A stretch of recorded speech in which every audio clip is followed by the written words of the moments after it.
तखन हनुमान गीतक ले पर ब्रह्मा गीत सुनेबन त 1 मिनट बैसता की कहलकै ब्रह्मा के गीत जो हनुमान गीत के ले पर गबिए गलिए त की भ गेलै की भ गेलै हां मिलावट कहलकै फिर सब में कहलकै जे करे छी कहू ने त की अहाँ के जे दर्शक छै से अपने सोचा छै की माने की हते ई सब अपना चरित्र में मिलावट केले छै से अहाँ कोना जानै छियै हमर दिमाग बहुत है ठीक छै अगर जे कहवा कैसे कही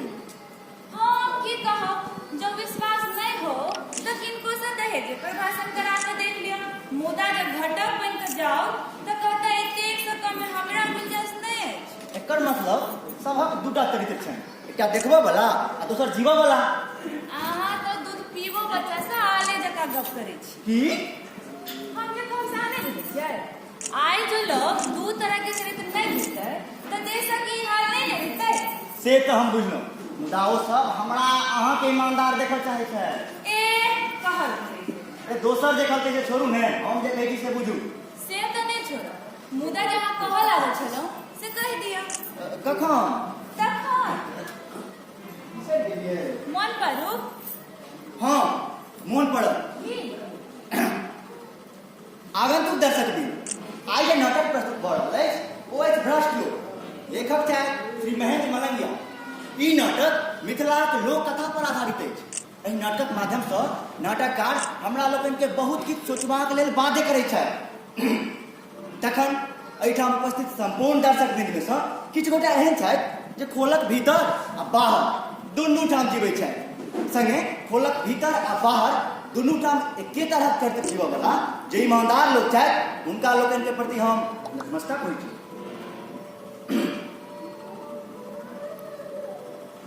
अहाँ एना किया करै छी हम तखन से थपड़ी बजबऽ कहै छी तऽ अहाँ नहि में मुँह डोलबै छी अहाँ के दर्शक थपड़ी बजेले ने केला तो हम किया बजो हिरौबा ईमानदार दर्शक काठक लोक होइ छै तें अहाँ के थपड़ी बजबाक चाही ने किया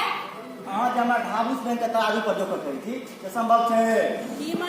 माने की हेतै एहि युग में दोसर के ठीक करब आ ढाबूस बैंक के तराजू पर जोकर दुनू बराबर छै आ जो हम जोक के देखा दू तखन हां तखन हम अहाँके गुलामी लिख देब आ जँ नहि हैत तखन हम अहाँके गुलामी लिख देब अच्छा तऽ भऽ चलै ई तमाशा ठीक छै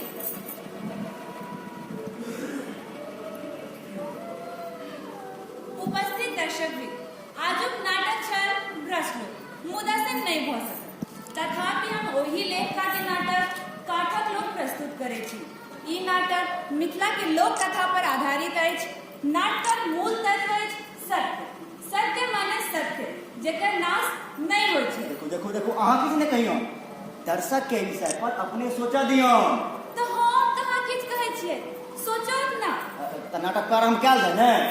हमरा से पूछे छियै अहाँ के अनुमति के बिना नाटक भ सकै छै चलो शुरू करू अबेर होइए कलिया भंगिमा प्रस्तुत करैत अछि महेंद्र मलंगिया लिखित कुमार गगन निर्देशित नाटक काठक लोक